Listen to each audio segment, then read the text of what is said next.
سبحانك لا علم لنا إلا ما علمتنا إنك أنت العليم الحكيم وما توفيقي إلا بالله عليه توكلت وإليه أنيب لا حول ولا قوة إلا بالله العلي العظيم.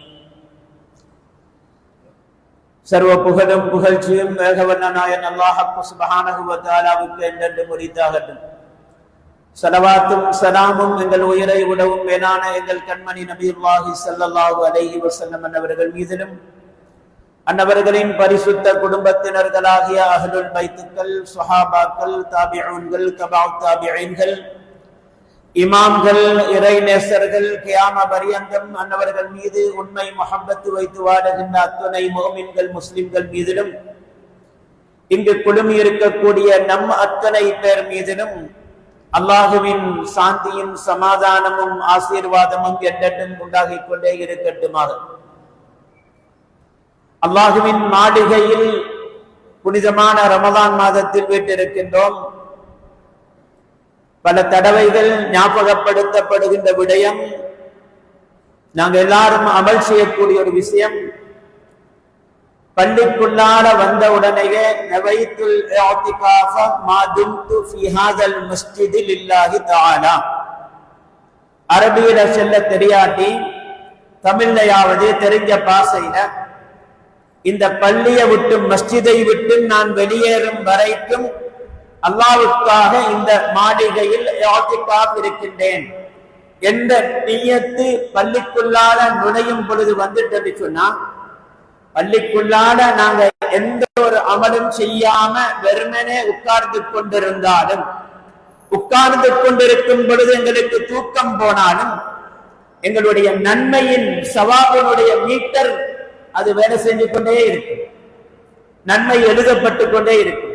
எனவே ஆரம்பமாக அந்த இஅ்திகாஃபுடைய நியத்தை ஞாபகப்படுத்துகின்றேன்.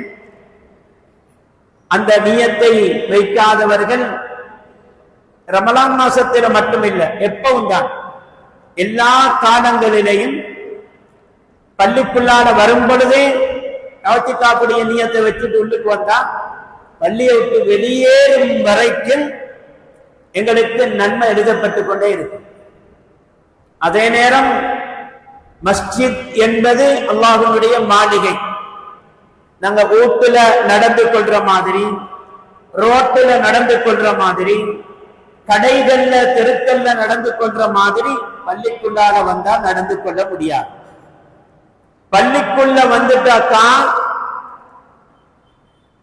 அல்லாஹ் ரசூல் சம்பந்தப்பட்ட பேச்சுக்களை தவிர்த்து உலக சம்பந்தப்பட்ட எந்த ஒரு பேச்சையும் மஸ்ஜிதுக்குள்ளால பேசிடவும் கூடாது.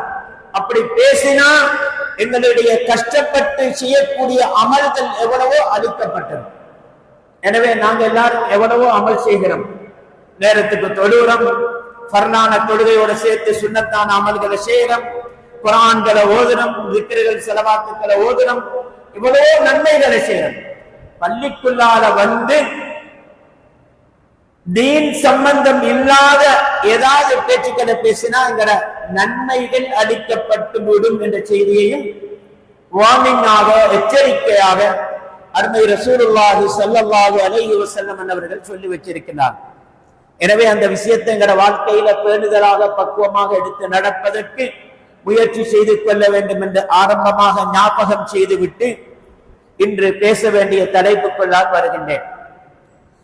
ஆரம்பத்தில் ஓதி காண்பித்த ஆயத்தில அல்லாஹ் ஷஹ்ரு ரமதான் அல்லதி உன்சில ஃபீஹில் குர்ஆன், எங்க எல்லாத்துக்கும் தெரியும் இஸ்லாமிய மாதங்கள் எப்படி ஆங்கில மாதம் ஜனவரி பிப்ரவரி என்று 12 மாசம் இருக்குதோ, அதே மாதிரி வானம் பூமி படைக்கப்பட்ட நாள்ல இருந்து இஸ்லாமிய மாதங்களின் எண்ணிக்கை 12 என்பது அல்லாஹ் குர்ஆனிலே சொல்லிட்டான்.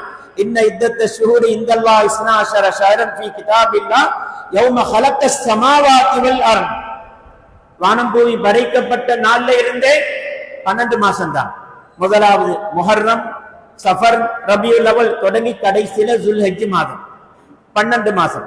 இந்த 12 மாசத்துல குர்ஆனில் எந்த ஒரு மாசத்தினுடைய பேரும் ரமலானை தவிர்த்து எந்த ஒரு மாசத்தினுடைய பேரும் சொல்லப்பட்டில்லை, ஹதீஸ்ல சொல்லப்பட்டில்லை. ஆனா குர்ஆன்ல ஒரு மாதம் இந்த 12 மாசத்துல ஒரு மாதம் சொல்லப்பட்டிருக்கிறது என்று சொன்னா இந்த ரமலான் மாசத்தினுடைய பேர் மட்டும்தான் குர்ஆன்ல சொல்லப்பட்டிருக்கு.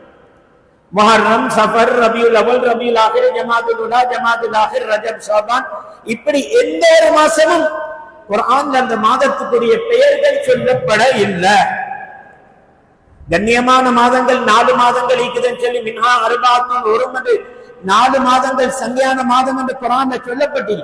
ஆனாலும் அந்த மாதமும் எது என்று சொல்லி பெயர் சொல்லப்படல.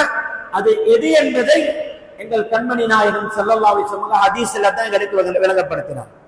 ஆனா குர்ஆன்ல சொல்லப்பட்ட ஒரு மாதம் இருக்குமாக இருந்தால் அது ரமலான் என்ற மாதம் மட்டும்தான்.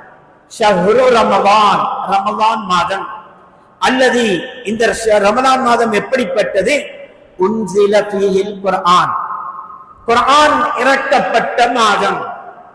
குர்ஆன் ஏன் இறக்கப்பட்டது? ஹுதல் லின்னாஸ், முழு மனித சமூகத்துக்கும் நேர்வழி காட்டுவதற்காக. வபய்யினாத்தின் மினல் ஹுதா, நேர்வழியை தெளிவுபடுத்துவதற்காக. எது நேரான பாதை என்பதை தெளிவுபடுத்துவதற்காக. வல் ஃபுர்கான், எது ஹக்கு, எது பாத்தில், எது ஹலால், எது ஹராம் என்று வேறு பிரித்து காட்டுவதற்காக வேண்டிதான் இந்த குர்ஆன் இறக்கி அருளப்பட்டது. நாம இருக்கக்கூடிய இந்த ரமலான் மாதத்துக்கு நாம எவ்வளவோ பெயர்கள் சொல்லுவோம்.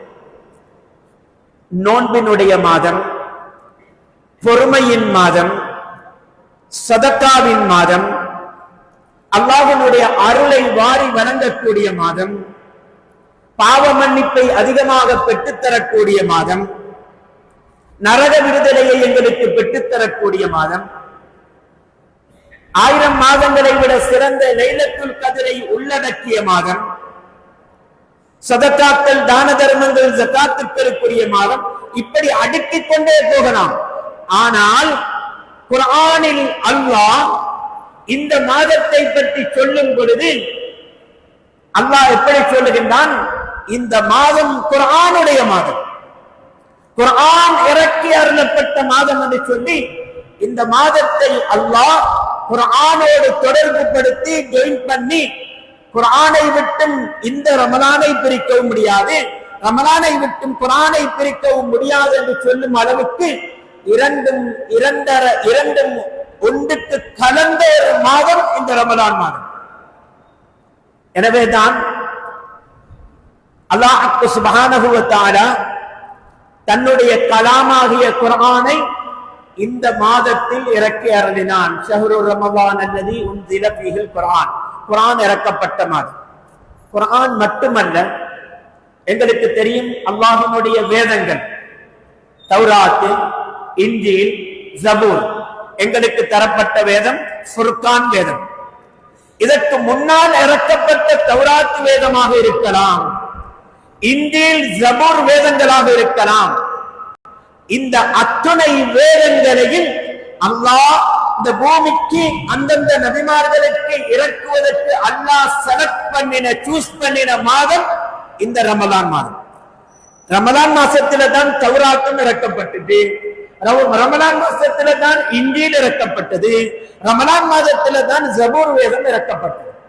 இப்படி தன்னுடைய கலாம்கள வேதங்களை அந்தந்த நபிமார்களுக்கு இறக்கி அருள்வதற்கு அல்லாஹ் இந்த ரமலானை தான் தெரிவு செய்தான். அதிலேயும் விசேஷமாக முன்னைய வேதங்களுடைய எல்லா சட்ட திட்டங்களையும் மாற்றி அமைக்கக்கூடிய ஃபுர்கான் வேதத்தை இறக்குவதற்கும் அல்லாஹ் இந்த ரமலான் மாதத்தை அல்லாஹ் தெரிவு செய்தான். எனவே எல்லா காலங்களிலும் குர்ஆனோடு கனெக்ஷன் எங்களுக்கு இருந்து கொண்டே இருக்கணும், குர்ஆனுடைய தொடர்பு இருந்து கொண்டே இருக்கணும். அன்றாடம் ஓதுவதற்கு குர்ஆனிலே நமக்கு சொல்லித் தரப்பட்ட எத்தனையோ ஆயத்துக்கள், சூரத்துக்கள் இருக்கின்றது. அருமை ரசூலுல்லாஹி ஸல்லல்லாஹு அலைஹி வஸல்லம் அவங்க சொன்னாங்க, குர்ஆனிலேயே தலைமை வகிக்கக்கூடிய ஒரு ஆயத், குர்ஆனிலேயே ஆக சிறந்த ஒரு ஆயத் இருக்குது என்று சொன்னா அதுதான் ஆயத்துல் குர்சி. ஆயத்துல் குர்சி எங்கள்ல யாருக்கும் தெரியாதவங்க யாரும் இருக்க மாட்டோம். ஏன்?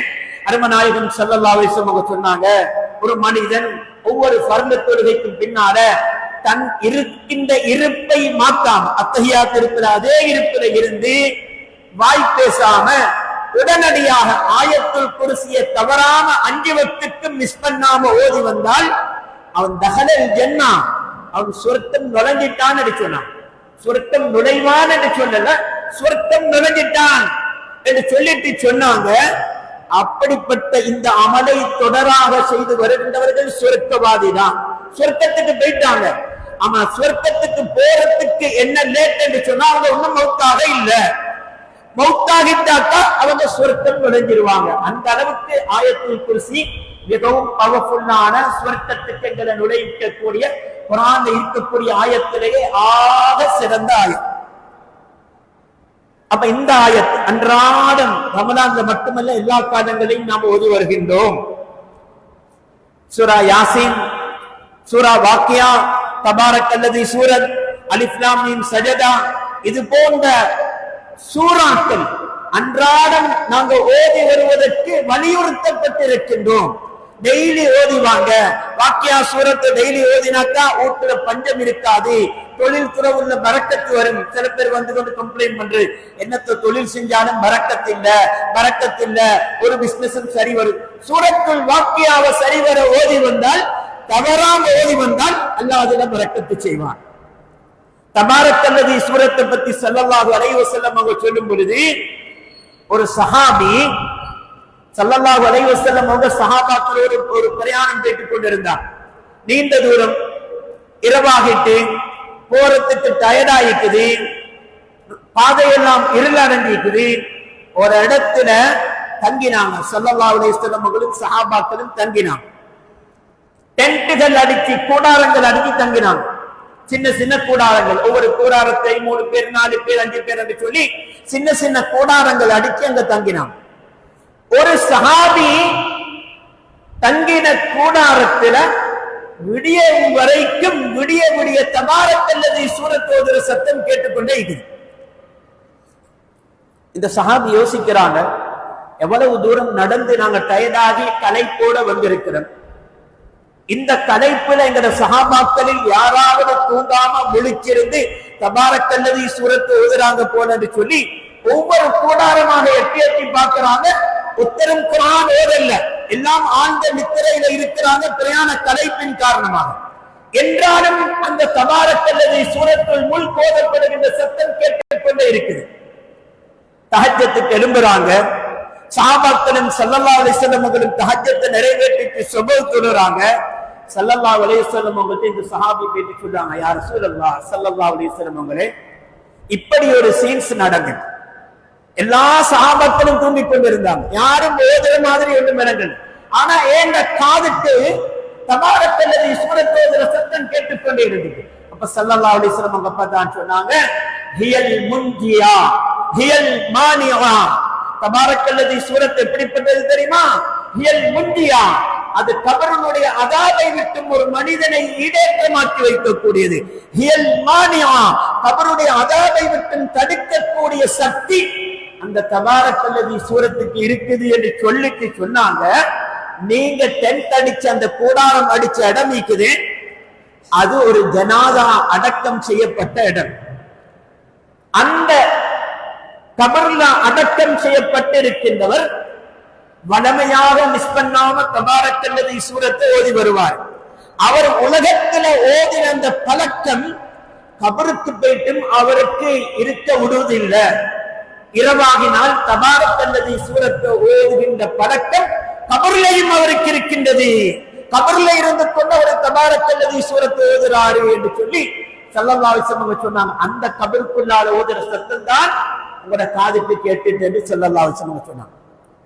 இங்க பல விஷயங்கள் யோசிக்கப்பட வேண்டியது.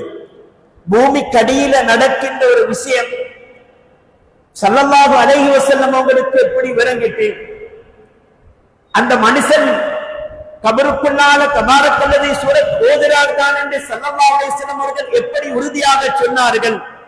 அந்த மனிதன் உலகத்தில் வாழும் பொழுது தபாரக்கல்லதி சூரத் தவறாம டெய்லி ஓதி வந்தவர் என்ற பணக்கம் உடையவராக இருந்தார் என்று எப்படி ஸல்லல்லாஹு அலைஹி வஸல்லம் அவர்கள் சொன்னாங்க என்று சொன்னால், அல்லாஹ் அவர்களுக்கு கொடுத்த இல்முல் கைப், மறைமுக அறிவு ஞானத்தை வைத்து பூமிக்கடியில என்ன நடக்குது, இதற்கு முன்னால என்ன நடந்தது, இதற்கு பின்னால் என்ன நடக்கப் போகின்றது என்ற எல்லா அறிவுகளையும் ஸல்லல்லாஹு அலைஹி வஸல்லம் அவர்களுக்கு அல்லாஹ் கொடுத்திருந்தார். எனவே தபாரக்கல்லதி சூரத்தை யாரெல்லாம் மிஸ் பண்ணாம டெய்லி ஓதி வருவாங்களோ அவங்களுக்கு கபருடைய அதாபை பத்தி அவங்க கவலைப்படவே தேவைன்னு ஸல்லல்லாஹு அலைஹி வஸல்லம் சொன்னாங்க. எப்படியாவது மகரிபுக்கு பின்னால அல்லது இஷாக்கு பின்னால தூங்குறதுக்கு முன்னால எப்படியாவது 30 ஆயத்து கிடைக்கும் அந்த தபாரக்கல்லதி சூரத்தை மிஸ் பண்ணாம ஓதிக்கொள்ளணும். அப்ப ரமலானுக்கு மட்டுமல்ல குர்ஆன், எல்லா காலங்களையும் ஓதப்பட வேண்டியது குர்ஆன். அப்படிப்பட்ட அந்த குர்ஆனை ரமலானில் அந்த குர்ஆனோடு எங்களுடைய தொடர்பை அதிகப்படுத்திக் கொள்ள வேண்டும். எந்த அளவுக்கு அந்த குர்ஆனுடைய தொடர்பை ரமலானில் அதிகப்படுத்திக் கொள்ள முடியுமோ அந்த அளவுக்கு அதிகப்படுத்திக் கொள்ளணும். இது ரமலான் எப்படிப்பட்ட மாதம்? இது சீசன். என்ன பிசினஸுக்குரிய சீசனா? பிசினஸுக்குரிய சீசனும் தான். வியாபாரிகளுக்கு, பெரும்பாலும் டெக்ஸ்டைல் செய்கின்றவர்களுக்கு இது ஒரு வியாபார சீசன். ஏன் மக்கள் எல்லோரும், முஸ்லிம்கள் எல்லோரும் கர்நாடகாக வேண்டி உடுதுணிகள் வாங்கக்கூடிய காலம். அப்ப பிசினஸுக்குரிய சீசனும் தான். ஆனால் நமக்கு என்ன சீசன்? முஸ்லிம்களே ஆகிய நமக்கு தரப்பட்ட இந்த சீசன் என்ன சீசன்? நன்மைகளை கொள்ளையடித்துக் கொள்ளக்கூடிய ஒரு மாதம், ஒரு சீசனாக அல்லாஹ் இந்த மாதத்தை நமக்கு தந்திருக்கின்றார். மிகவும் குறுகிய காலம், 29 நாட்கள் அல்லது 30 நாட்களுக்குள்ளால் இந்த புனிதமான மாதம் எங்களை விட்டு பிரிந்து சென்று விடும். இதா வந்துட்டு இன்றைக்கு 8வது நோன்பை பிடிச்சி இருக்கிறோம்.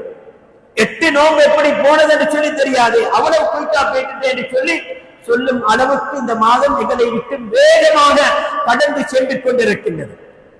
காலம் கடந்ததற்கு பின்னால அதிசய கிடைக்கலையே, இதுசெய்ய கிடைக்கலையே என்று மிஸ் பண்ணினோம் என்று சொல்லி கை சேதப்படக்கூடாது.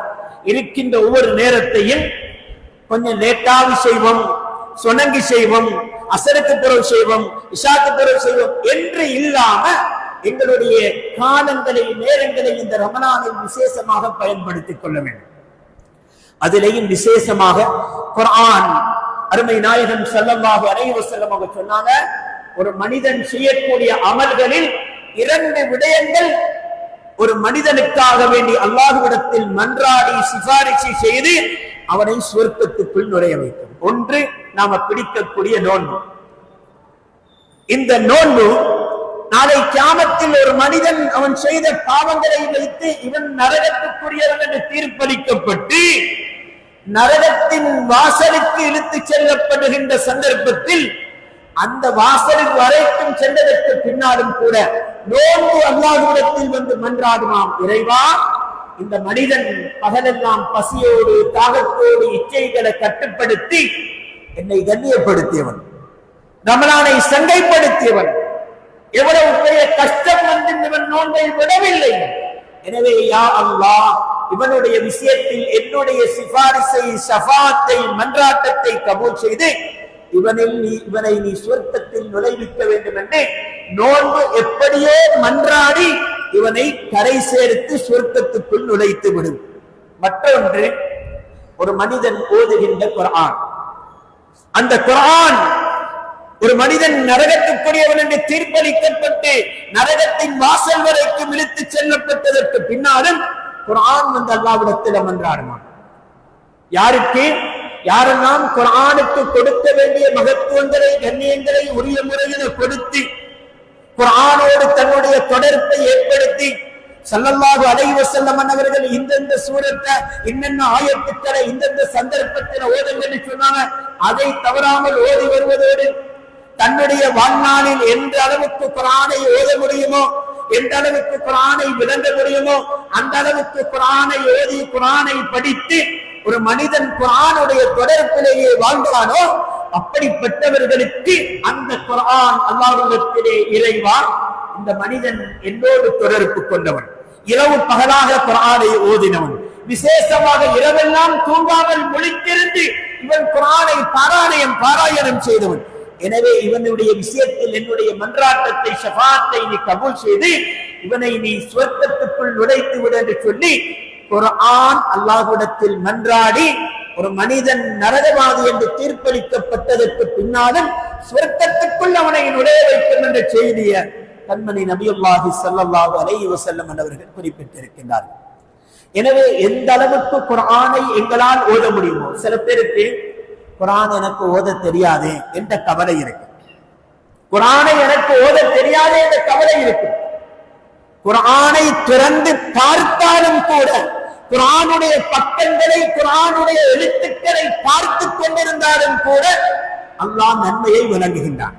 குர்ஆன் எனக்கு ஓத தெரியாது, கவலை, கண்ணீர் வடிச்சு, யா அல்லாஹ் எனக்கு குர்ஆனை படிச்சு கொள்ள இயலாம போயிட்டேன், குர்ஆனை எப்படி ஓதுறது என்று தெரியாது என்ற கவலையோடு அந்த குர்ஆனை எடுத்து, அவருக்கு ஓத தெரியா, குர்ஆனை விரிச்சு வெறுமனே குர்ஆனை பார்த்து கொண்டிருந்தாலும் கூட குர்ஆனை ஓதின நன்மை கிடைக்கும். மற்ற அமல்கள் எல்லாம், இப்ப நான் நோம்பு பிடிச்சதற்காக வேண்டி அடுத்தவருக்கு நன்மை கிடைக்காது. அவரவர் செய்கின்ற நன்மைகள் அவரவர்களுக்கு. ஒரு மனுஷன் மௌத்தா போனதுக்கு பின்னால அவருக்காக வேண்டிய குர்ஆன்கள் ஓதப்படுகின்றது, நன்மை சதகாக்கள் கொடுக்கப்படுகின்றது, அந்த நன்மை அவருக்கு போய்ட்டு சேரும். ஆனா ஹயாத்தோடு இருக்கும் பொழுது நான் தொழுகின்றேன், அந்த தொழுகையில நன்மை இன்னொருத்தருக்கு கிடைக்குமா? கிடைக்காது. நான் தர்மம் கொடுக்கின்றேன், அந்த நன்மை எனக்கு. ஆனால் குர்ஆனுக்கு மட்டுமல்ல வச்சிருக்கக்கூடிய ஒரு வாக்கியத்தை பாருங்க. எனக்கு குர்ஆன் ஓத தெரியாட்டியும், குர்ஆன் ஓத தெரியாட்டியும் உனத்தருக்கு ஓத சொல்லி அவர் ஓதுவதை கேட்டுக் கொண்டிருந்தாலும், காது கொடுத்து கேட்டுக் கொண்டிருந்தாலும், ஓதியவருக்கு என்ன நன்மையோ அதே நன்மை கேட்டுக் கொண்டிருக்கின்றவருக்கும் கிடைக்கும். நாயகம் ஸல்லல்லாஹு அலைஹி வஸல்லம் சொன்னாங்க, அடிக்கடி நாங்க கேள்விப்படுற ஹதீஸ், குர்ஆன்ல ஒரு எழுத்துக்கு 10 நன்மை கிடைக்கும். ஒரு எழுத்துக்கு 10 நன்மை என்று சொன்னாங்க. சொல்லிட்டு சொன்னாங்க அலிஃப் லாம் மீம் என்று சொல்லி இருக்கக்கூடியது அது 3 எழுத்து, ஒரு எழுத்து இல்லை. அலிஃப் லாம் மீம் 3 எழுத்து. அப்ப அலிஃப் லாம் மீம் என்று மட்டும் ஓதினாலும் ஒருத்தருக்கு உடனே 30 நன்மை கிடைக்கும். 30 நன்மை